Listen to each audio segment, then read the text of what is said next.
Alors, même s'il progresse un petit peu, beaucoup d'ailleurs en notoriété, l'ISR, l'investissement socialement responsable, le SG pour environnement, social, gouvernance, alimente, c'est vrai, les critiques avec des accusations de greenwashing, d'éco-blanchiment, si on le dit en français. Bonjour Laurent. Bonjour David. Laurent Saillard, journaliste au magazine Le Revenu.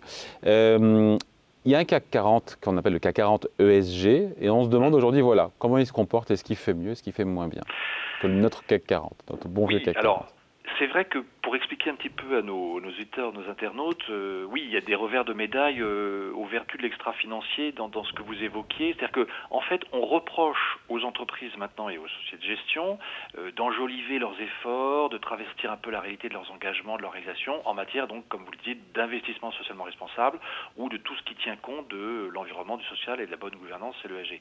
Alors, il y a bien sûr un exemple qui nous vient tout de suite à l'esprit, Vous allez c'est me parler l'affaire du groupe de d'Orpea, je suis maisons de sûr. retraite Orpea. Voilà, Voilà. parce que Orpea était très bien notée par les agences extra-financières. Elle était présente dans de nombreux portefeuilles ISR, y compris dans des sociétés très engagées sur le thème de l'ISR. Donc ça va laisser des traces. Et puis, alors, il y a aussi des poursuites, bon, c'est plus récent, mais engagées contre certains gestionnaires, comme par exemple l'allemand DVS. On les accuse de tricher un peu avec la réalité dans leur gestion ESG. Bon, qu'est-ce qu'il faut penser alors justement des indices Alors, ESG, au-delà du oui, CAC 40 ESG? Oui, alors CAC 40. Parce qu'évidemment, parlons du CAC 40, parce qu'effectivement, c'est quand même celui finalement qu'on connaît le mieux. Hein, on sait que sa composition, elle est révisée chaque trimestre, et avec, bon, on tient compte de la capitalisation flottante et puis des volumes d'échange. Mais le problème, c'est qu'en fait, le CAC 40 lui-même, c'est pas un indice responsable. Il n'a pas été conçu pour ça. Hein. D'ailleurs, on sait que les très grosses pondérations dedans, ben, c'est justement les géants de l'énergie, du pétrole, les gros émetteurs de carbone, des sociétés qui peuvent être exposées à des critiques sur le terrain social, etc. Alors, d'où l'idée de Ronext, effectivement, d'avoir créé, alors ça remonte, le lancement remonte à mars Oui, et on les 2021. avait reçus, on avait reçu Euronext justement pour Ouais, parler ouais, de l'avènement, du lancement de ce CAC voilà. 40 ESG dont il est très fier Alors, un d'ailleurs. CAC ESG, alors c'est un CAC ESG, mais il y a quand même 40 valeurs. Alors, c'est-à-dire qu'en fait, parce qu'il y avait effectivement une demande croissante des investisseurs d'avoir de ce genre d'outils justement d'investissement durable. Alors, c'est un indice donc dans lequel il y a 40 valeurs, sauf que c'est plus les 40 valeurs du CAC 40. En fait, on puise dans les 60 valeurs du CAC 40 et de ce qu'on appelle le CAC Next 20, c'est en gros les 20 suivantes, quoi. Alors là, par contre, il y a beaucoup plus de critères que dans le CAC 40 classique, donc avec notamment des critères sur l'environnement, le social, la gouvernance, etc. On exclut voilà, les sociétés qui sont dans le charbon, les armes, etc. Et on aboutit en fait à ce que quand on le constate là, au moment où nous nous parlons, on va dire fin juin 2022, sur le dernier constat, ben, il y avait 9 entreprises du CAC 40 donc, qui avaient été exclues, qui n'étaient pas dans le CAC 40 ESG.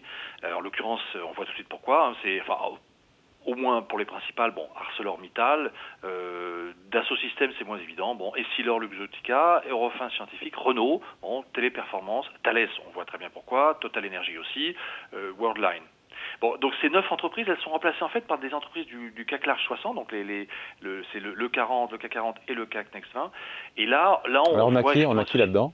Alors, il y a Accor Hotel, il y a Atos, il y a Bureau Veritas, alors et là où c'est plus surprenant, il y a aussi Arkema ou EDF, mais il y a Klépierre, Sodexo, Solvay et Valeo. Voilà, donc on voit que voilà, disons, ça peut prêter aussi à débat en fait. Hein. Et en termes de performance, ça donne quoi? On a un peu de recul Alors, maintenant, vous me direz quoi? c'est vrai que On a à peine sur un le an de recul. Hein. papier, quand on le dit comme ça a l'air attrayant. Hein, on a plutôt envie d'être pour. Ah, Mais en fait, c'est pas sûr que ce soit le plus performant. En fait, ça va dépendre des périodes. Alors en tout cas, le constat qu'on peut faire aujourd'hui, au moment où nous nous parlons, c'est qu'il n'est pas favorable. Ça marche pas. C'est-à-dire qu'en gros, début juillet, par exemple, le CAC 40 perdait près de 16,5% depuis le début de l'année, mais le CAC ESG, il en perdait 18,5%.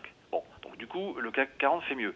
Depuis un an, si on allonge un peu la période, puisque le lancement c'était mars 2021, depuis un an, on est à moins 9% pour le CAC 40, mais on est à moins 12,5% pour le CAC ESG. Donc ça veut dire qu'en gros, la responsabilité en ce moment, ça a du mal à payer. En fait, en tout cas en temps de crise. C'est vrai que pendant la crise sanitaire, ça marchait beaucoup mieux parce qu'on avait une émergence des valeurs santé, des valeurs techno, mais le temps que Ronext lance cet indice, la tendance est complètement renversée avec la guerre en Ukraine. oui, et donc il y a un biais sur le parcours voilà. boursier de Thales et de Total, Et oui, évidemment. c'est difficile de se priver des Bah, performeurs, on va dire, des meilleurs parcours boursiers cette année, qui sont donc Thales, c'est près de 60% de hausse depuis le début de l'année, c'est Total Energy, plus 16% au premier semestre, ou même Carrefour, plus 6% au premier semestre. Donc, en fait, bien sûr que la méthodologie, elle va sans doute être améliorée progressivement par Euronext, mais bon, qui y croit toujours, hein, puisqu'Euronext a lancé aussi un contrat dérivé sur le CAC ESG, donc c'est qu'il doit y croire et qu'il pense que c'est un outil, un instrument utile. Donc sur le long terme, c'est vrai qu'on peut se dire que ça devrait fonctionner, mais là, en tout cas, pour le moment, factuellement, la photographie n'est pas favorable. Est-ce qu'il y a d'autres, il y aurait des moyens de faire autrement en dehors du CAC Alors ESG? oui, et alors il y a une autre initiative, il y a un indice qui s'appelle Vérité 40, qui est promu par une société qui s'appelle Axilia. Donc dedans il y a des grands groupes cotés. Alors là l'approche est un peu différente, l'idée c'est des groupes qui peuvent faire face à une réelle facture de la tonne de carbone émise. Autrement dit, on mesure l'exposition à la facture carbone. Et là on voit que dans cet indice Vérité 40, lui il fait beaucoup plus le ménage, parce qu'il y a... il y a moins de CAC 40 historique. Voilà, il y a 17 exclusions du CAC 40, c'est presque la moitié de l'indice qui sort, l'automobile notamment, l'aéronautique, et bon, ça peut paraître plus surprenant, les financières aussi. Alors, par exemple, pour citer quelques exemples dans cet indice Vérité 40, vous avez des valeurs comme Edenred, Eiffage, Elis, Gecina, Neoen, Ubisoft, Spire, Rémy Cointreau, Fnac Darty, mais vous retrouvez par exemple EDF. Bon, voilà. Donc quand on regarde les trois, donc CAC 40, CAC ESG et Vérité 40, il y a 15 valeurs en fait du CAC 40 qui sont dans les trois indices, voilà, 15 et pas plus.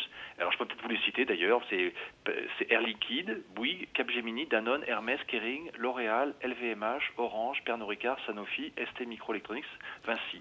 Et il y a aussi, alors parce que ça peut paraître surprenant, mais il y a aussi Schneider Electric et Veolia. En fait, c'est notamment pour leur capacité à sortir, on va dire, du déficit qu'on extrapole, qui est lié à leur facture carbone, alors très loin, en 2025, voilà. Mais ça, c'est des anticipations. Et donc, en tout cas, ce qui surprend quand même, c'est l'absence de ténors de la cote, comme justement les bancaires ou comme des assureurs comme AXA.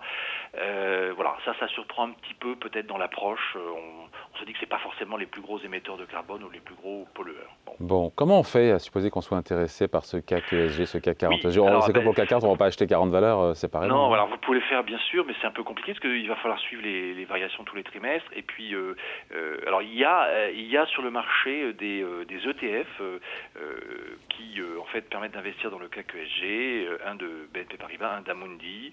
Donc voilà, du coup pas besoin de se constituer soi-même le portefeuille. On peut en fait simplement avoir le support en portefeuille et donc lui il suit effectivement les éventuelles variations. On se dit quoi? Alors on se quitte là-dessus, on se dit que c'est le sens de l'histoire d'aller sur des indices boursiers ESG, même s'il faut accepter peut-être à court terme que ce ne soit pas plus lucratif? Oui, c'est-à-dire que bon, la tendance de long terme, c'est vrai, je pense qu'on peut dire qu'elle est favorable à l'ISR, à l'ESG, etc. À long terme, ça devrait s'imposer. Le problème, c'est qu'en période de guerre, on va dire, les valeurs de l'armement et du secteur de l'énergie viennent bousculer ces principes, elles reprennent le dessus en bourse, et donc c'est difficile de s'en prouver dans un portefeuille puisque c'est ce qui va permettre de compenser la baisse des autres. Donc effectivement, comme vous le dites, à court terme, ça marche pas trop. Normalement, on peut penser que la tendance de long terme, avec les très fortes pressions sur la transition énergétique et sur l'avenir de la planète, font que ça devrait quand même s'imposer. Allez, merci beaucoup pour ces conseils. Signé Laurent Saillard, journaliste au magazine Le Revenu. Merci, salut. Merci David, au revoir.